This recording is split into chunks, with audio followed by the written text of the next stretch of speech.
Три автомобили, еден камион и еден автобус учествувале во тешка сообраќајна несреќа која вчера вечерта околу 20 часот и 30 минути се случи на автопатот обиколница на град Скопје во близина на Клучката Смилковци. Од Министерството за внатрешни работи информираат дека несреќата се случила помеѓу автомобил Volkswagen Golf со скопски регистарски ознаки, управуван од лицето КС од Арачиново, автомобил Hyundai со косовски национални ознаки, управуван од лицето ББ од Косово, автомобил BMW со скопски регистарски ознаки, управуван од МД од село Радишани.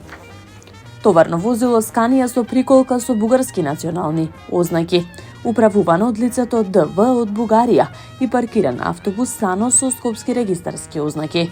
Во несреќата со тешки телесни повреди се здобил возачот, додека со телесни повреди се здобиле и возачите ББ и МД, констатирани во градската општа болница Свети Наум Охридски во Скопје, информираат од полицијата. Извршен бил увид од увидна екипа на СВР Скопје.